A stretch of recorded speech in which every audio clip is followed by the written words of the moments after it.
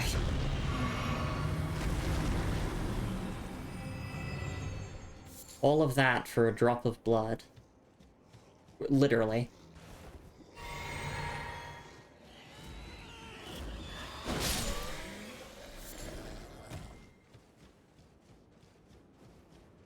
It's so peaceful now. So lovely, so quiet. Just how I enjoy things.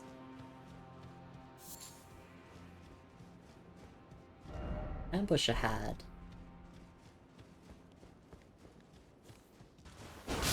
Oh, the demi-humans, they're gonna one-shot me. Nicola's Lily, or no, that's a Trina's Lily.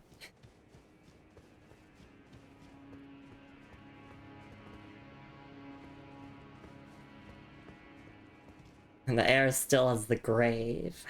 Exactly. I was promised a grace ahead by one of these messages. You better not be lying to me. Player message is lying? What does the world come to? Oh, I also need to... I don't think I grabbed the stuff from the broken statue. I'll just double check. Sorry if I didn't, and people watching were like, Lumi, you forgot to grab it! I was kind of occupied in dealing with the bear. It's just gonna be a bunch of upgrade materials, presumably. 3 smithing stone 6s? That's definitely worth the pain. 100% worth the pain.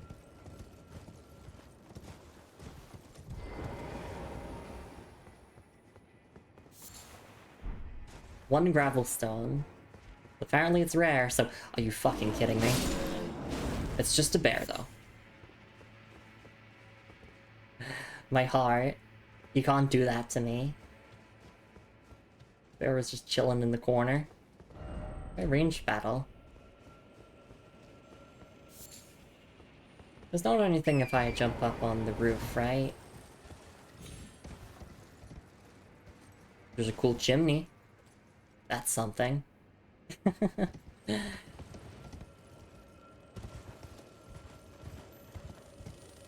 Yeah, we might as well get this Crimson Scarab here.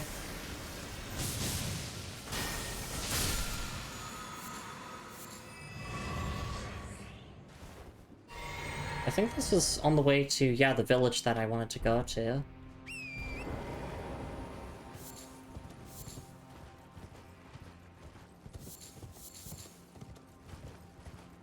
Where's that Grace? Be wary of Mimicry. Corpse o' corpse. Try right. Grace! Finally! Crossman's shack. And there's also a pulley crossbow here. Nice. So we can get a level up, we can read a bunch of item descriptions, and... I am starting to feel a little bit hungry and tired, so I won't push myself too hard for the rest of the stream. But we can generally check out a little bit of the village. We don't have to do all of it.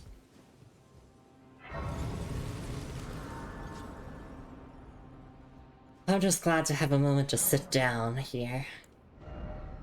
Got endurance to 44, so... one more level into endurance and then we don't have to touch that stat for the rest of the game. Because it will be at 50 thanks to Radigan's Source Seal.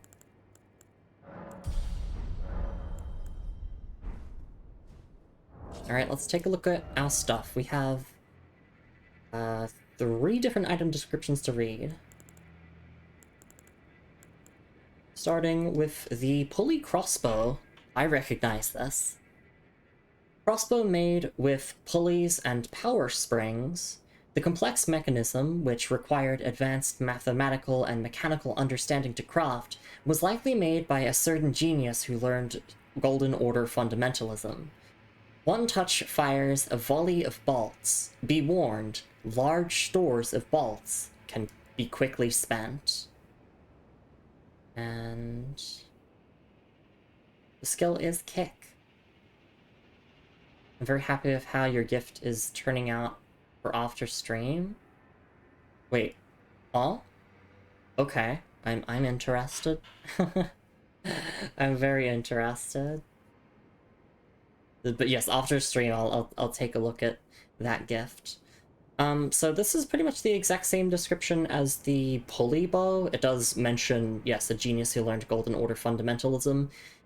Most likely referring to Goldmask. That's the only other genius I can think of who learned Golden Order fundamentalism. This is no scaling, of course, equal strength and dex requirements. But yeah, this is basically a shotgun, I would say. In the sense that, or no, like a machine gun, because you had rapid fires bolts. Which crossbows were a bit stronger, they work, they take so much farming, just raw rune income to fun using. Yeah, it's not the best. Didn't know now or later. I'll find out later, man. I want to just focus on Elden Ring for now. But I am excited for whatever gift you've got coming. Alright. Just looking at the item description one more time before we move on to the next one.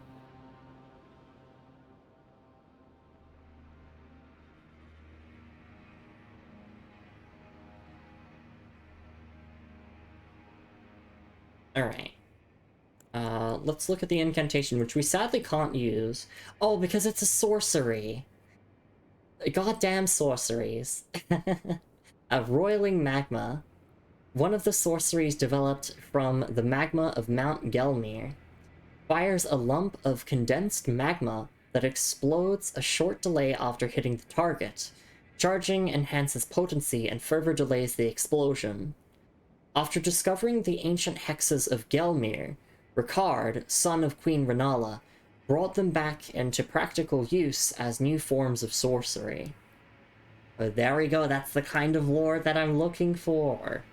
Right, so Ricard is one of Renala's children, which would make Ricard a brother to Ronnie and to Radon. If I remember the Elden Ring family tree correctly. Yeah, 21 intelligence, 12 faith. I really thought it was going to be an incantation. It's got a little bit of faith thrown in there, so it's a sore incantation. It's both. Is it an incantation? Yesn't. Alright.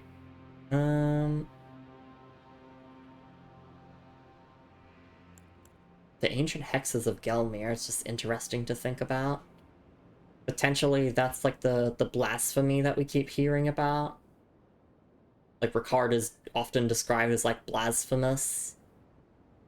It's probably, yeah, because of these ancient hexes and also various other things that Ricard has probably done that we will learn more about later. Alright, and then we got the pot.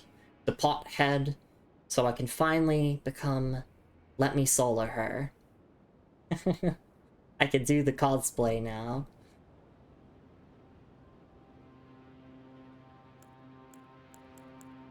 Alright, jar. Jar that fits cleanly over the head when upturned. Made with pride by Iron Fist Alexander. In a uniquely jar-like gesture of friendship, it boosts the power of throwing pot items. Oh, that's cute. But there you go. You can have the jar head. And I do like that it's got his own personal touch to it. Okay, actually, no, let's go to the Cathedral of Dragon Communion and take a look at that there. I don't really feel like making too much more progress for the rest of the stream, because, yeah, I'm definitely feeling hungry, and that's definitely been a big stream, or at least it feels like it. We explored a decent amount of Gelmir, considering that, we've been, like, all the way around here, and we can check out this, like, little village area next. And we also did questline stuff as well. We helped out our friend Alexander. Alright, the church is here. Technically, there's a Church of Dragon Communion in Limgrave, but I'm just gonna teleport to this one. There's also a Banished Knight here, which is great because I wouldn't mind having the Banished Knight sword or the Banished Knight armor set.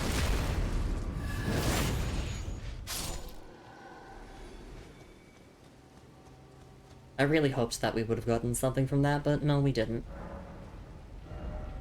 Alright. I really wish that marked, like, the new ones that you get. Which one here is new? Monster Breath? It's Magma Breath, that's new. Magma Breath. One of the incantations of Dragon Communion. Transforms caster into a worm to spew Magma Breath. Allows one follow-up attack. Those who have performed the Dragon Communion will find their humanity slowly slipping away. Once they fully succumb to their fate, they are left no more than worms that crawl the earth. Yeah, so it's just kind of elaborating on lore that we already knew.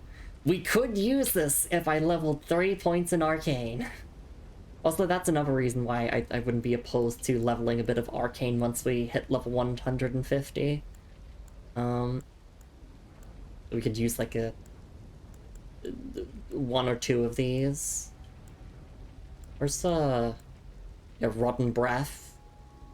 I've heard that you can basically 2-shot Radahn with this, like 2 casts of it, because he is weak to rot, which that makes sense. That lines up to me.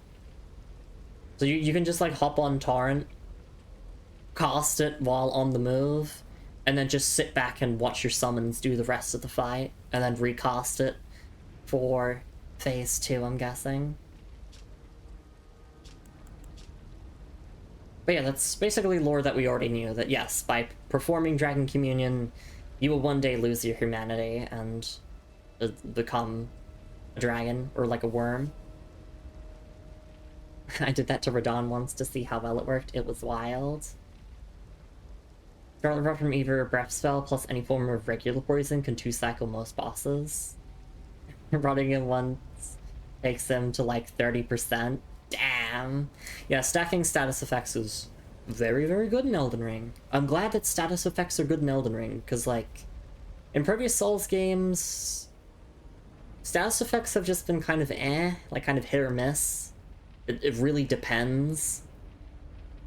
Like, a niche at best is honestly how I feel about most, like, status effects in previous Souls titles. But yeah, in Elden Ring, it's like they are so powerful. Bleed is amazing, Frost is amazing, Rot is amazing. It's all really, really good. We're not buying any of these, we're just hoarding all of the Dragon Hearts, because that way I have a convenient counter of, have I obtained all of the Dragon Hearts in Elden Ring?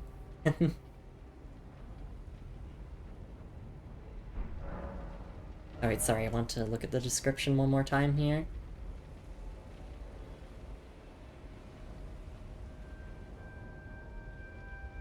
Okay.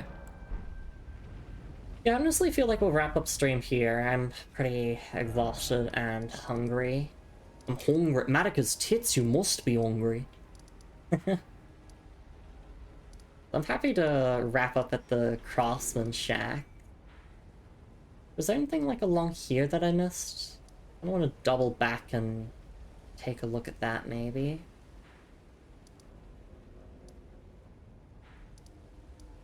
What if I went from the Seawater Terminus?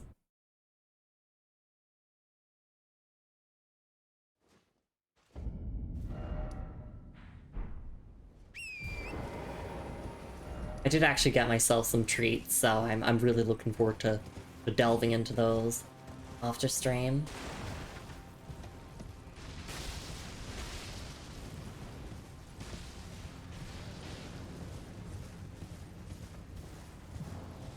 I really like Elden Ring. In case that's not obvious enough, like, I'm gonna have to see how the rest of the game fares, including DLC, but like, this might be either my favorite or second favorite Souls-like that I've played. My favorite for context is the original Dark Souls, or, you know, whatever version of Dark Souls you want to play, whether that's Prepare to Die or remastered.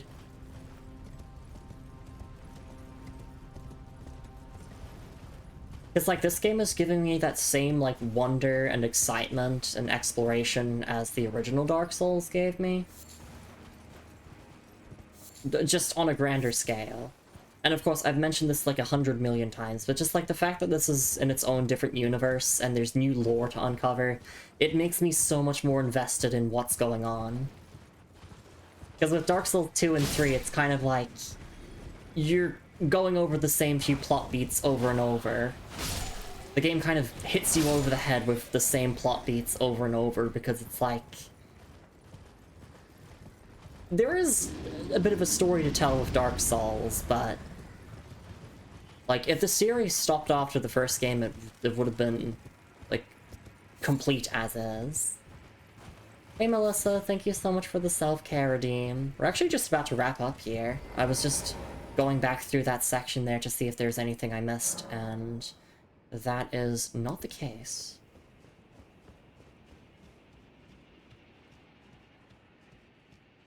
We're gonna wrap up here, and I believe in this village we will actually find an item that we need for Box quest line. In fact, just so that I can drag out the stream for slightly longer, I'm gonna look at my checklist here. Let's check off everything that we did.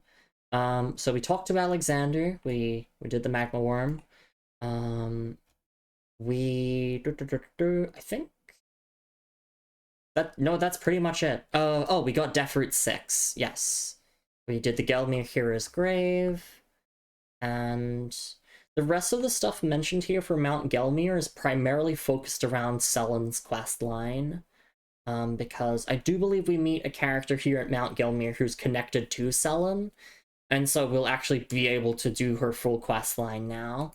And then of course we've got to do stuff with patches, and then after patches, after we've cleared out every single boss, we can move on to the Volcano Manor, so I'm very much looking forward to getting stuck into that next week. But yes, we are gonna wrap up here, and I'll take that self-care after the stream. Just looking at my character one more time, she's so cool, just like me. Yeah, so there's my actual stats with Radagon's Source Seal. I feel like my character's really coming together. I'm quite happy with how things are looking. In fact, no, there's a better screen to look at this stuff, right? Yeah, this screen. But this is the screen you post when you want to share your build. And people will be like, why aren't you wearing a helmet?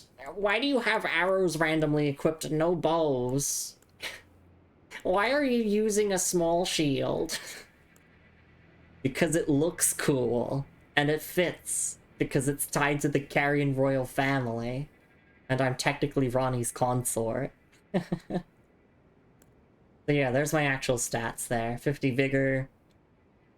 And just the core stats being like, you know, vigor, endurance, and strength. Yeah, I'm quite happy with my build. Of course, we got Radagon's Great Rune equipped, but I've only ever activated it one time. Because I like hoarding my rune arcs. Why would you use anything but a small shield? All you need is all you need is a tool to parry.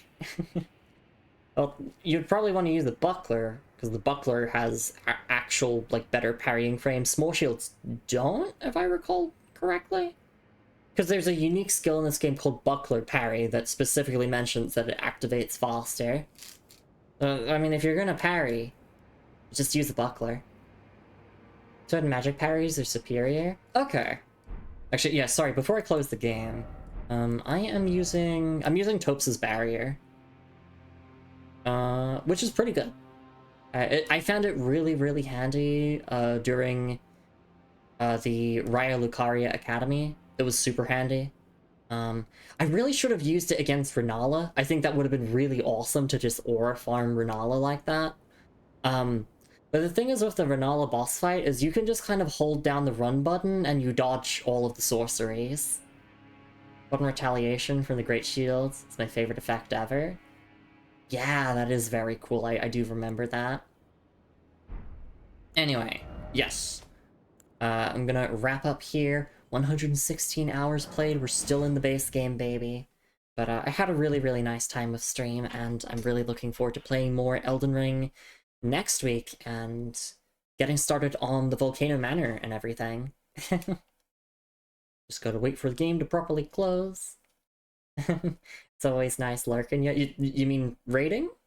But lurking is always appreciated as well. Yes, thank you for being here. Let me head over here, and let's get the stream all wrapped up. Thank you so much, everyone, for coming by to stream. Hope you all enjoyed some more Elden Ring goodness.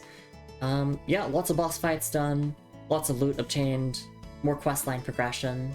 Usually silently watching because I'm preoccupied. Oh, thank you. Yeah, the lurkers are the heart, they're the core of many, many streams. So thank you. Let me quickly promote socials here and the Discord server.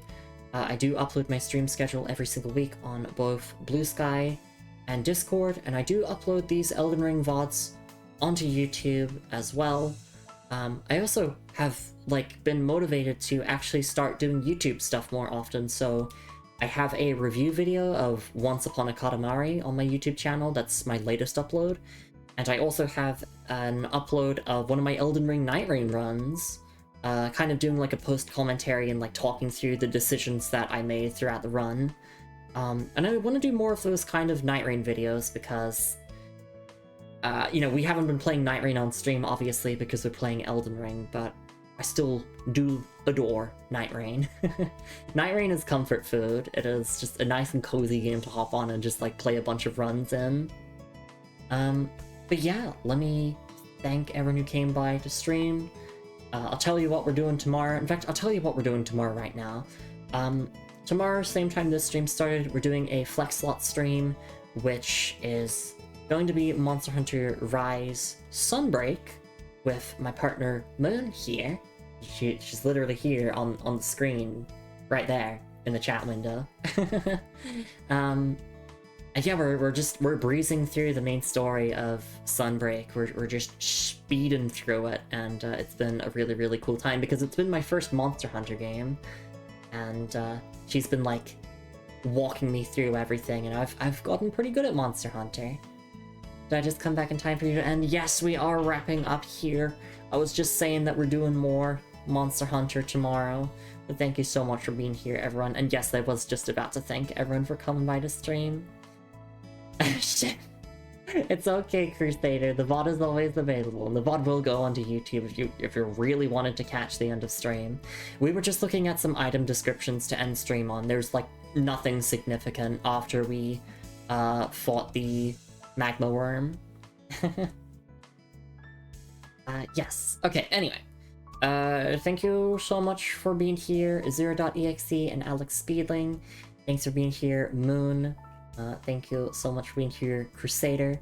Thank you so much for being here, Werejess, and thank you so much for the raid. Thanks for being here, Sharks Are Tasty. Thank you so much for being here, Floop the Orange, and thank you so much for the raid. Thank you so much for being here, Boba, as well. I gotta keep scrolling because there's so many people to thank here. Thank you so much for being here, RPG Julie. Thank you so much for being here, Creeper Kevin. Thank you so much for the raid, and thank you so much for the gift sub, Cat. It's just Cat. And thank you for being here, of course, Cat and Creeper Kev. Thank you so much for being here as well. I gotta keep scrolling. So many names. I want to thank every single person here. There's just so many people supporting the channel. It's so overwhelming, but I really appreciate it. Thank you so much for being here as well, Melissa. Thank you so much for being here, Spoinker Boinker. I'm gonna keep scrolling. Thank you so much for the clip there earlier in the stream as well, Alex Speedling. I'm gonna take a look at that after stream. Thanks so much for being here as well, Telv, Possum, and Looney Ravenwitch. And thank you for all the offline follows. And of course, wherever you were here for a minute, an hour, the whole stream, you're just lurking or watching the VOD. Hope you had a lovely time. So yeah, more Elden Ring next week. We're going to be continuing on with Mount Gelmir and Volcano Manor. So lots of fire ahead of us, and lava. Gotta equip a fire-resistant talisman for the battles ahead of us. Maybe. It depends. Moon says, thanks for stream. I love you so much. I'm sorry if I was too distracting during stream when you're trying to focus on my Elden Ring. No, it's totally okay, Moon. cool. When you turn to the side, you get to see the side of the ponytail, the highlights. Looks like a Betta's fish's fin. Pretty. Yeah. I gotta, like, move the model around a little bit more. I like to keep it a bit rigid. But yeah, it's cool. I like moving the ponytail around. I like the physics. Just very excited to show you what I did. Yeah, and that's totally okay. You weren't, like, super distracting or anything. Like, I was able to have a lovely time with Elden Ring, process all the lore. I guess it's the end of stream. A bit of an exhibitionist, like, teasing publicly. Gotta fucking whip that thing. Exactly. I put on a cow print laundry and took a lot of hot photos. Alright, let's get stream wrapped up then. Let's see, who can we raid off into? Who is live at the moment? Who can we raid into? Who? Okay, we are gonna raid into this stream if it doesn't end anytime soon. It might end soon, I'm not sure. But what about the stream? You know what? We actually raided into a Fatal Frame stream last time. Let's do it again.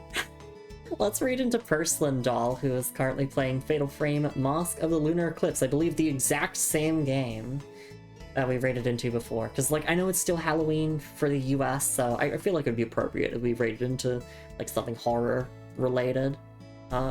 Purslin's awesome. She's cool. I don't get to raid her often because of time zones. But, yeah, she's really, really nice. That song was writing me so hard as word you get jealous. Whoa! Okay, yeah, let's get that raid up and going. Halloween ended an hour and 15 minutes ago for us? Damn. Well, past tense happy Halloween. And, thank you for being here, everyone, again. There we go. Alright, the raid is up and going. I will see you all tomorrow for Monster Hunter Rise, Sunbreak with Moon, and I'll see you all next week for more Elden Ring. I'm really excited to keep going. Hopefully we can get to, like, near the end of the base game before the end of the year, but look, at the pace that we're going at, I feel like that's not gonna happen. I feel like we're gonna be done with the base game in, like, January 2026. That's my prediction. Let me know your predictions, like, next time we're in the Discord server. When do you think we will be done with the base game of Elden Ring at the pace that I'm going? Anyway, that's enough from me. Please have a lovely morning, afternoon, evening, wherever you're around the world, everyone. Make sure to stretch and hydrate plenty, as I did throughout the stream. Take your meds in case you've forgotten. Please enjoy your weekends. Happy Halloween again to those who celebrated. And, the moral of this stream is pot friend is good friend. We love Alexander the Warrior Jar. He's awesome. Anyway, that's enough for me. I'll see you all next time. Let's go raid into Purslin Doll. I'll see you all tomorrow. Take care, everyone. It's raid time, baby. Oh yeah. Bye-bye.